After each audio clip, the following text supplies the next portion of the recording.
어른들이 젊은이들 보면서 부러워하는 것이 있죠. 뭐 부러워하십니까? 부럽죠? 뭐가 부럽습니까?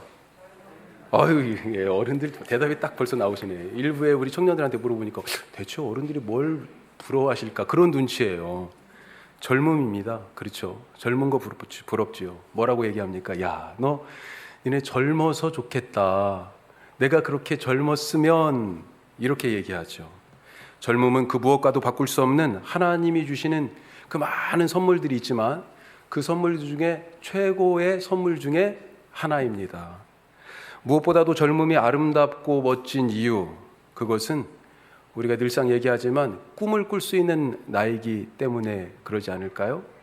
그리고 그 꿈에 도전하는 그런 도전이 있기 때문에 더 아름다운 것 아니겠습니까? 전에 섬기던 교회에 유치원이 있었는데 한 달에 한 번씩 이렇게 생일 파티를 하는데 목사님들이 가서 기도를 해줘요. 애들 하나씩 하나씩. 그래서 그때 가서 정신을 바짝 차리고 있어야 됩니다. 왜 그러냐면 생일 파티를 딱 할 때 노래를 불러줘요.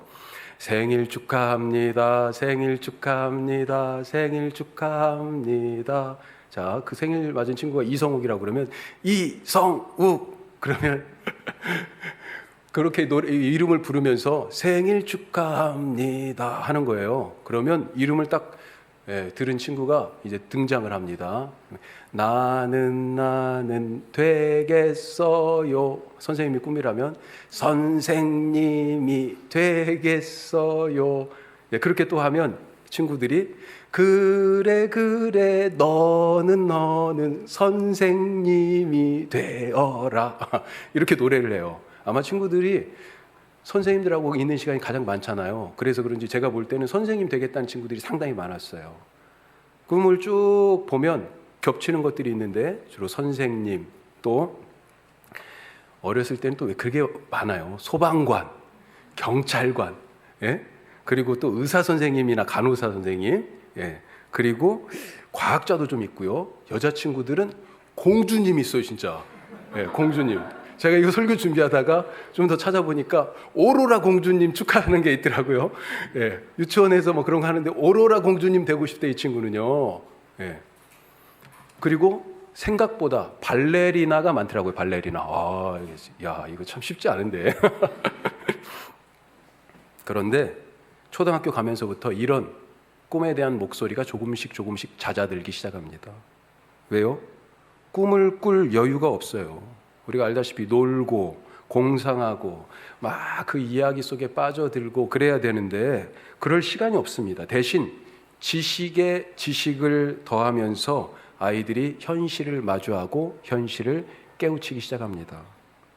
현실에 눈 뜨면서 그 눈을 뜨는 만큼 꿈이 조각조각 나기 시작해요. 꿈 깨지기 시작하는 것입니다. 그렇게 청소년과 청년의 때를 통과하면서 점점 꿈, 그 이상에서 현실로 중심 이동을 해요, 삶이. 결국 나중에는 이상은 하나도 없고 팍팍하고 냉혹한 현실에 딱 내던져진 것 같은 그런 모습으로 서게 되는 거지요. 청년의 때까지 딱 가다 보면요, 어때요? 내 현실이 이렇구나. 이렇게 이상과 현실의 간격이 점점 벌어지면서 나는 누구인가? 왜 살고 있는가?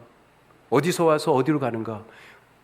그러면서 주위를 둘러보니까 내 처지가, 내 지금 이 현실이 이건 이렇구나라고 바라보면서 일치하지 않는 이상과 이 현실 사이에서 괴로워하기 시작합니다. 오늘 말씀에 나오는 요셉, 오늘 요셉 이야기를 우리가 읽었어요. 이 요셉에게도 바로 이런 고민이 있었을 거예요. 이상과 현실의 간격이 요셉만큼 큰 사람이 없었어요. 10대 요셉에게는 가슴 뜨거운 꿈이 있었습니다. 그 꿈을 어려서 하나님께서 보여주셨거든요. 요셉 이야기가 창세기 37장부터 시작하는데 이 창세기 37장에 두 가지 꿈 이야기로 시작해요. 첫 번째 꿈은 뭡니까? 요셉하고 형들이 들에서 일한 겁니다. 지금은 이제 다 콤바인으로 이항기로 못 심고 벼베고 사람들이 거의 안 하고 기계로 하지만, 그런데 예전만 해도 다 손으로 사람들이 다 가서 했잖아요. 가을에 추수하면 다 낫으로 베고 볕단을 다 묶어가지고 우린 낫가리를 친다 그러죠. 쭉 싸서 말리고 또 이렇게 둥그런 탑처럼 막 쌓기도 하고요. 그랬잖아요. 자기가 요셉이 묶은 곡식단은 딱 서고 형들이 묶은 곡식단이 둘러서서 요셉이 묶은 곡식단에게 절을 하는 것. 이것이 첫 번째 꿈이었어요. 꿈 하나가 또 있죠. 해와 달과 11별이 요셉에게 절하는 그런 꿈을 꿨습니다. 그리고 이 꿈 꿨다고 지금 막 얘기하는 거예요. 그렇지 않아도 아버지가 요셉 위로 형이 지금 열이 있어요. 아버지가 특별히 이 11번째 아들 요셉만 사랑해가지고 편애하는 게 눈에 보여요. 옷 입는 게 달라요. 요셉은 채색 옷만 입었어요. 나도 저거 한번 입어보고 싶은데 야, 아빠는 왜 쟤만 그렇게 이뻐하는 거야? 그것 때문에 짜증나 죽겠는데 이런 꿈 얘기까지 들으니까 그냥 화딱지가 확 나는 거죠. 그냥 화나는 게 아니에요. 한두 번도 아니고 계속 그런 일이 있으니까요. 이게 미움으로 발전을 했습니다. 이 꿈 얘기를 들으면서 야, 너 이 자식 지금 우리가 너 다 네 종이 된다는 얘기야? 너 섬긴다는 얘기야? 형들은 요셉을 꿈꾸는 놈이라고 꿈쟁이라고 비난하고 놀리고 무시했습니다. 자, 어쨌든 이 어린 요셉의 꿈과 달리 요셉의 인생이 그 꿈과 달리 현실은 딴판으로 지금 진행이 되고 있는 거예요. 형들은 꿈쟁이 동생 요셉을 너무 미워한 나머지 양떼를 치는 곳에 아버지가 심부름 보내서 왔는데 잘됐다, 기회다 라고 생각하고 잡아 죽일 생각을 했습니다. 그래서 구덩이에 던져 넣어버렸어요. 이건 누가 꺼내주지 않으면 이제 거기서 죽는 거예요. 그래도 마음을 바꿨어요. 그래도 그나마 마음을 바꿔가지고 죽이지는 않았습니다. 꺼내가지고 어떻게 했어요? 이집트로 가는 상인들에게 팔아버렸습니다. 그리고 아버지한테 가서는요, 요셉 죽은 것 같아요. 우리가 이렇게 피 묻은 옷이 찢긴 이거 발견했어요. 짐승들이 잡아먹었다고 그렇게 아버지한테 거짓말 쳤죠. 자, 꿈꾸던 이 요셉, 아버지의 사랑을 그렇게 많이 받고 있던 집에서 제일 소중한 아들 요셉, 어떻게 됐습니까? 팔려갔잖아요. 이집트의 장군 보디발의 집에 갔습니다. 그렇게. 그런데 요셉이 거기에서 종살이 하는 그 집에서 참 성실했어요. 누가 봐도 열심히 일하고 있습니다. 그런데 요셉이 그렇게 열심히 한다고 무슨 뾰족한 수가 나요? 자기 삶에? 요셉의 재산이 불어나는 것도 아니고 요셉의 신분이 해결되는 것도 아닙니다. 아무리 잘해봐야 그 집 종일 뿐이에요. 그래도 열심히 했습니다. 그래도 성실했어요. 그래도 정직했습니다. 그런데 그런 삶의 대가로 돌아오는 것이 뭐예요? 보디발의 아내를 겁탈하려 했다는 파렴치범으로 누명을 쓰고 왕의 감옥에 죄수로 갇힌 것, 그것이었잖아요. 이것이 요셉의 현실입니다. 정직하고 성실하고 열심히 있게 살았어요. 남에게 폐 안 끼치고 어떻게 하면 남을 더 도와줄까 생각하고 살았어요. 내게 주신 일을 열심히 하면서 최선을 다해서 그래 나름대로 살았어요. 그런데 현실은 어때요? 더 아래로, 더 아래로, 더 아래로 떨어지고 있다는 것입니다.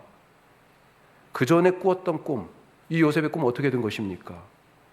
이거 어떻게 이룰 거예요, 이제? 그때 꾸었던 그 꿈이 돼지 꿈이 아니라 개 꿈이었습니까? 먼저 이 꿈의 실체를 알아야 됩니다. 이 꿈이 무슨 꿈일까요? 본질이 뭘까요? 첫 번째로 같이 해요. 내 꿈이 아니라 하나님의 꿈입니다. 하나님의 꿈이에요. 이게 본질이에요. 요셉이 어렸을 때 꾸었던 꿈, 아까 말씀드렸지만 무엇이었습니까? 두 가지.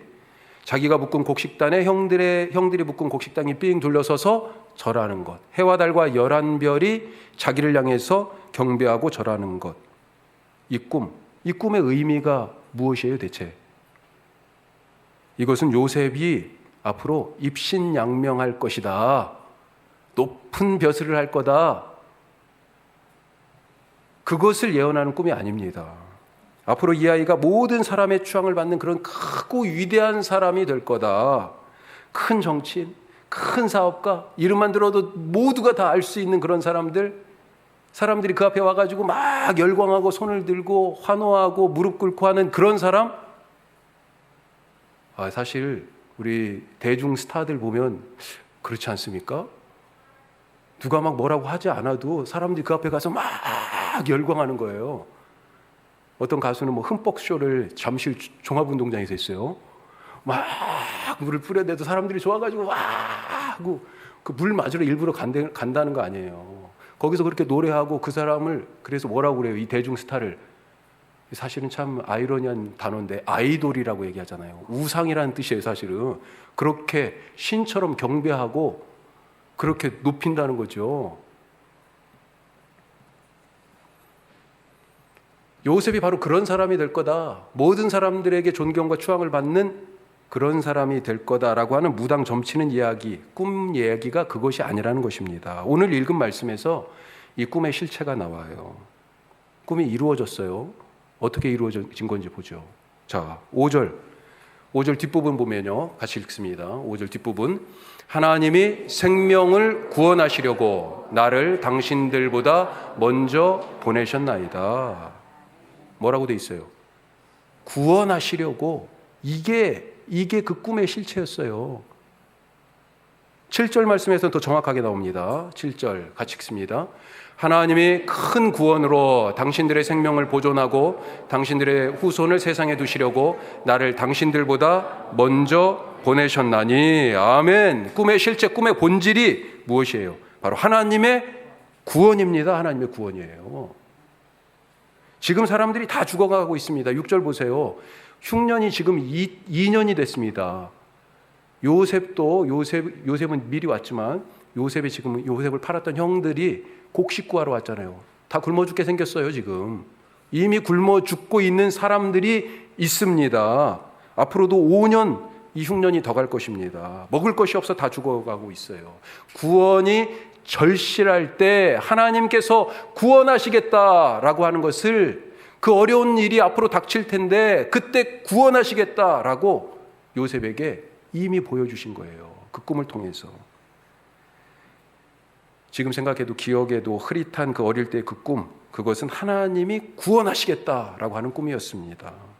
요셉이 높은 자리에 올라가서 사람들에게 절받고 존경받고 박수받고 그런 얘기가 아니라 요셉을 통해서 일하시는 하나님께 사람들이 경배하게 될 것이다. 그것을 지금 알려주는 꿈이었어요. 요셉이 이 모든 과정들 지금 알잖아요. 구덩이에 빠졌어요. 종으로 팔려왔어요. 왕의 감옥에 가셨어요. 이런 모든 역경을 다 딛고 결국은 애굽의 총리가 됐다. 개천에서 용난 요셉의 성공 스토리를 말해주는 꿈이 아니고요. 어떤 꿈입니까? 하나님이 죄수와 같이 형들에게 미움받고 종으로 팔려가고 왕의 깊은 감옥에 갇힌 그와 같이 버려진 한 사람을 통해서 어떻게 세상을 구원하시는지 보여주신 하나님의 구원의 스토리라는 것입니다. 그걸 꿈으로 미리 알려주신 거예요. 요셉의 꿈이 아니라 누구 꿈입니까? 하나님의 꿈이에요. 하나님의 꿈. 우리가 꿔야 할 꿈 무엇입니까? 나 그렇게 먹고 살았으면 좋겠어. 나 그 일 하고 살았으면 좋겠어. 그렇게 성공할 수 있으면 좋겠어.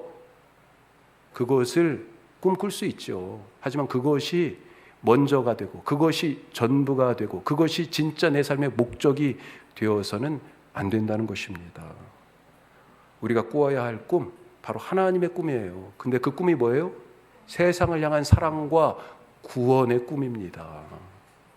나의 성공이 아니라 하나님의 성공을 꿈꾸실 수 있길 바랍니다. 내가 높은 자리에 앉는 꿈이 아니라 하나님이 경배받으시는 그런 꿈을 꾸시길 바랍니다. 내 인생의 성공, 우리 성공의 영역이 성공하고 싶은 분야가 너무나 많잖아요. 어떻습니까? 학생들은 좋은 학교 가고 싶죠. 직장, 좋은 직장. 뭐가 좋은 직장이에요? 연봉이 높은 직장이요? 또 사업, 결혼, 자녀들의 삶을 통해서 부모님들이 성공했다라고 하는 위로 받고 싶잖아요. 그리고 건강, 재산, 자리 혹은 명예, 이런 여러 가지 부분에 있어서의 성공의 분야들이 있어요. 그런데 그것을 위해서 그 꿈을 위해서 하나님을 이용하지 마시고요. 그 꿈을 하나님의 꿈이라고 그렇게 둘러대지 마시기 바랍니다. 우리 교회를 생각하면 우리 교회가 꾸는 꿈은 무엇입니까? 교회 커지는 것이 꿈입니까? 그것이 목회의 성공이라고 보지 않잖아요. 그것을 우리가 교회 부흥이라고 말하지 않지 않습니까? 우리의 꿈은 예수님의 이름으로 세상이 구원을 받는 것입니다. 이것을 위해 요셉처럼 고난받고 예수님처럼 십자가를 지고 주님의 뒤를 기꺼이 따르는 하나님의 꿈을 이루어드리는 우리 모두가 될 수 있기를, 그런 공동체로, 그런 교회로 살아가시기를 주님의 이름으로 축복합니다. 자, 두 번째로 같이 해요. 하나님이 나를 여기에 두셨습니다. 누구 때문에 내가 여기 있습니까? 누구 때문에 지금 여기서 지금 예배 드리고 계세요? 누구 때문에 요셉이 구덩이에 던져져서 죽을 뻔했습니까? 아빠가 너무 편애해서 그런 거예요? 아빠 때문이에요? 아빠 때문? 누구 때문에 애굽의 보디발의 집에 팔려가 종살이 했습니까? 우리가 알죠. 누구 때문입니까? 형들이 팔았잖아요. 사람들은 그렇게 얘기합니다. 눈에 보이는 것만 보고 형들 때문에 저렇게 됐어. 나도 그렇게 생각해요. 요셉이 그래, 형들이 날 팔아서 그런 거야. 그렇게 얘기했어요, 요셉이요? 누구 때문에 요셉이 죄수가 되어서 철통보안의 그 왕의 감옥에 갇혀 억울한 옥살이를 하고 있습니까? 보디발의 아내가 누명을 씌워서요? 아니, 그것을 뻔히 알고도 요셉 그렇게 그 신임을 하던 보디발이 그렇게 신임해서 그 집 모든 일을 맡겼었잖아요. 그런데 자기 말은 안 듣고 아내 말 듣고 감옥에 던져 넣어서요? 남 탓하면, 남 탓을 하기 시작하면 끝이 없잖아요. 그런데 요셉을 보십시오.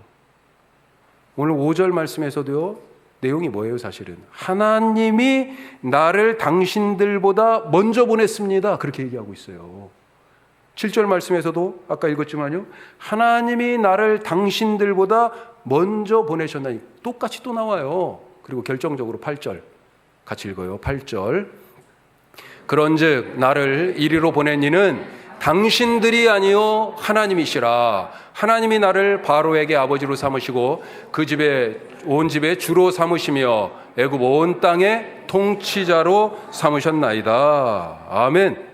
구덩이에 던져진 것도, 팔려서 종살이한 것도, 억울한 옥살이 하게 된 것도 다 누구 때문이 아니랍니다. 뭐라고 돼 있어요? 노란 글씨. 당신들이 아니요 하나님이시라. 하나님, 나를 이리로 보낸 것, 지금 내가 여기 있는 것, 이때 여기에 있는 것, 하나님이 나를 보내셨기 때문이다. 마찬가지로요, 이렇게 고백하면 뭐 또 고백할 수 있어요? 죄수에서 그동안에는 계속 떨어졌잖아요. 계속 떨어질 때는 누구 탓하기 쉬워요? 저 사람 때문이야, 저 환경 때문이야. 계속 그러기 쉬운데 떨어졌다 지금 올라와 있잖아요. 애굽의 총리예요. 지금 이 말씀 읽고 있는 이 오늘 말씀의 이 시점이, 그때 떨어질 때도 하나님이 보내신 거야, 나를 여기에 두신 거다, 이렇게 얘기할 수 있었으니요, 지금 애굽의 온 땅의 통치자가 된 것도 요셉이요, 나 때문에, 내가 잘해서 자기 탓으로 자기 덕분으로 돌리지 않고 뭐라고 그래요? 하나님 때문이다, 그렇게 얘기할 수 있는 것입니다. 이전에 어쨌든 지금 요셉이 총리 됐으니까 이렇게, 야, 이거 얼마나 멋진 말이에요. 예? 공을 나한테 안 돌리고 다 하나님이 하신 거예요, 이렇게 멋진 말 할 수 있는 거 아니에요? 이렇게 생각할 수 있습니까? 감옥에 있을 때 사실은 그때도요, 하나님 앞에 서 있었어요. 보디발의 아내의 유혹을 받을 때 그때도요, 하나님 앞에 서 있었습니다. 하나님을 의식하고 있었어요. 그 유혹을 받을 때 말씀 한번 보죠. 창세기 39장 9절 말씀 뒷부분 같이 읽습니다. 자, 유혹을 해요. 자, 그것에 대하여 거절하면서 이렇게 이유를 댑니다. 그런즉 내가 어찌 이 큰 악을 행하여 하나님께 죄를 지으리까? 나 죄 짓는 일입니다. 누구한테 죄예요? 하나님 앞에. 하나님이 지금 여기 계시다는 거예요. 보고 계신다는 거예요. 여기 함께 계시다는 거예요. 어쩌면 보디발의 아내의 유혹은 탈출구가 없는, 소망이 없는, 장래성이 없는, 아니 그 집에서 아무리 해봤자 그냥 종이 아니에요. 그런 요셉의 삶에 탈출구가 될 일말의 가능성이 될 수도 있었습니다. 하지만 조마조마했겠죠. 이게 폭로되고 드러나면 끝장이니까. 누구 때문에 내가 지금 여기 있는 게 아닙니다. 누구 때문이 아니에요. 하나님 때문인 것을 믿으시기 바랍니다. 하나님이 구원의 꿈을 이루시려고 당신을 나를 통하여 세상 가운데 나타내시기 위하여서 지금 나를 이 상황 가운데 두신 거예요. 아멘 하실 수 있길 바랍니다. 마땅치 않은 상황들이 많이 있잖아요.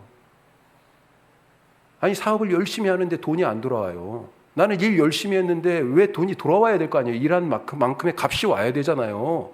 내가 자식들한테 쏟아부은 게 지금 얼마는데, 그 정성과 잠 못 자고 그 수고한 일이 얼만데, 그런데 생각과 계획과 예상대로 그렇게 일이 척척 진행되지 않는 게 사실은 인생이잖아요. 오히려 요셉처럼 더 악화되는 것처럼 상황이 보일 때가 있잖아요.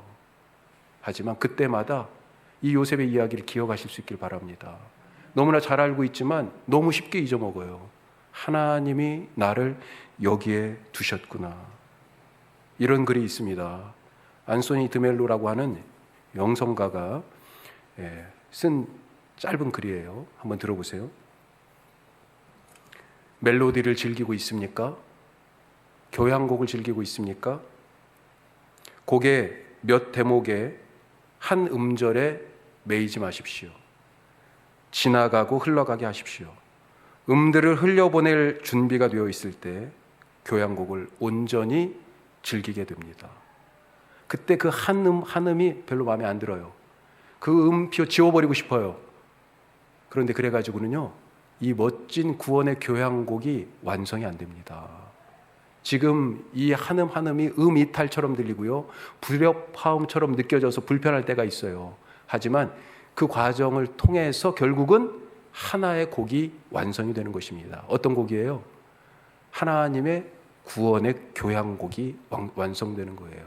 오늘 그 믿음으로 살아가실 수 있길 바랍니다. 마지막 세 번째로요, 함께 합니다. 지금 여기에서 하나님을 보십시오. 아멘. 꿈을 이루어가는 방법이에요, 이게. 어떻게 꿈을 그러면 성취할 것인가? 지금 여기에서 우리가 꿈 얘기하면 먼 일을 생각하죠. 멀리 보는 것을 비전이라고 우리가 생각하죠. 하지만 멀리 보는 게 아닙니다. 물론 멀리 보는 게 필요해요. 하지만 더 중요한 건 뭐예요? 지금 여기에서 보는 거예요. 뭘 봐요? 하나님을.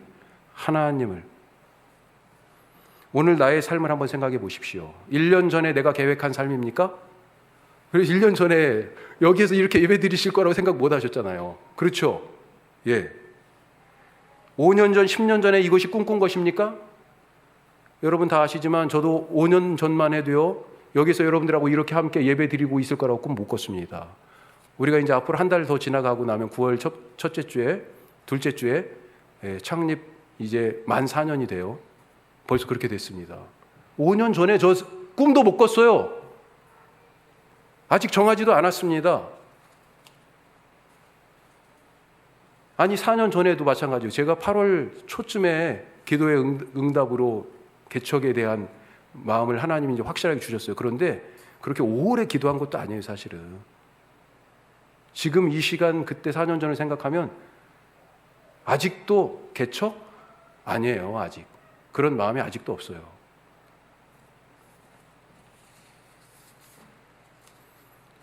그런 비전도 없었는데 어떻게 우리가 지금 여기서 이렇게 함께 예배하고 있게 된 것입니까?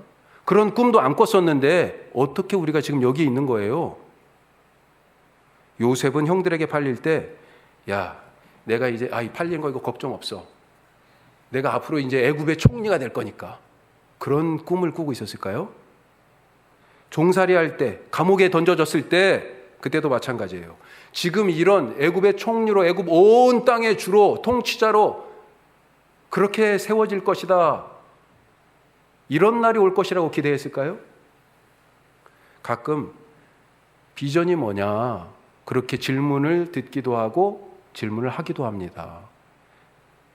특히 우리 젊은이들에게 앞으로 뭐 할 거야? 라고 5년 후, 10년 후를 궁금해하고 상상을 해봐라, 계획을 해봐라, 이런 부탁을 하기도 합니다. 이런 것들이 필요한 부분이 있습니다. 하지만 함정도 있죠. 함정이 있어요. 비전은 아까 말씀드린 것처럼 보는 것인데 그걸 우리가 착각해요. 특히 미래를 보는 것에 그것이 비전이라고 그것에 한정을 해서 생각하는 경우들이 있습니다. 비전은 보는 것이긴 한데 미래를 예견하는 것이 아니라 사실은 지금 여기서 하나님을 보는 것입니다. 미래에 대한 소망을 가지지 말라는 얘기가 아닙니다. 미래에 대해서 계획하지 말라는 말이 아니에요. 그것보다 지금 여기서 하나님을 보는 것이 더 중요하다. 그래야 꿈을 이루어갈 수 있다라고 하는 것입니다. 하나님이 나를 오늘 구덩이에 던지시면 나는 거기 있으면 돼요. 왜요? 하나님이 거기다 갖다 놓으셨다고 아까 우리 고백했잖아요. 하나님이 갖다 놓으셨고 하나님이 거기 함께 계시니 뭘 봐야 돼요? 구덩이를 보는 게 아니라 바로 이 구덩이 속에 나와 함께 하고 계신 하나님을 바라보는 것입니다. 그래야 꿈이 이루어지는 거예요.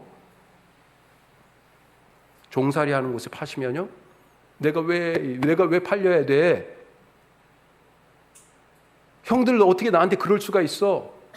그게 아니고요. 이 종살이 하는 곳에 아까 요셉이 대답했잖아요. 보디발의 집에서 아내가 유혹할 때, 보디발의 아내가 유혹할 때 하나님이 여기 계시는데, 하나님이 보고 계시는데 내가 어떻게 거기에 하나님이 자기와 함께하고 계신 것을 알고 하나님을 바라보고 있었어요. 옥에 갇혀서도 마찬가지죠. 바울과 실라 이야기를 알지 않습니까? 옥에 던져졌어요. 빌립보에서 복음을 전하다가. 다른 일이 아니고 복음을 전하다가 하나님이 그 도시에 데려다 놨는데 그 도시에서 감옥에 또 갖다 던지셨네. 예. 하나님 보고 왔는데 온 곳이 어디예요? 감옥입니다. 감옥이라는 상황을 보고 찬양하고 기도할 수 있어요? 쉽지 않습니다. 거기서 노래가 무슨 미쳤어요. 노래를 하고 있게. 여기까지 인도하시고 지금 나와 지금 여기에 함께하고 계신 하나님, 그 하나님을 보니까 이 감옥이 안 보이는 거죠. 거기서 바로 하나님을 찬양할 수 있습니다. 꿈이 그렇게 이루어지는 거예요. 그런 과정을 하나씩 매 순간순간 하나님과 동행하다 보니까 어디까지 왔어요? 애굽의 총리라고 하는 자리까지 온 것입니다. 애굽의 총리가 되는 게 꿈이 아니에요. 우리가 그 요셉이 그게 꿈꿨던 꿈이 아닙니다. 매일매일 하나님을 따라가다 보니까 여기까지 온 것입니다. 꿈을 이루어가는 방법이 바로 그거예요. 서울에 가야 되겠다라고 하는 것, 그래요. 그런 꿈 가질 수 있어요. 어떻게 이루어갑니까? 지금 여기서 50m, 100m씩 가는 거예요. 여기서 바로 하나님과 함께 나를 인도하신 하나님 바라보고 가는 거예요. 가다 보면 어디까지 가요? 서울에 가게 되어 있는 것입니다.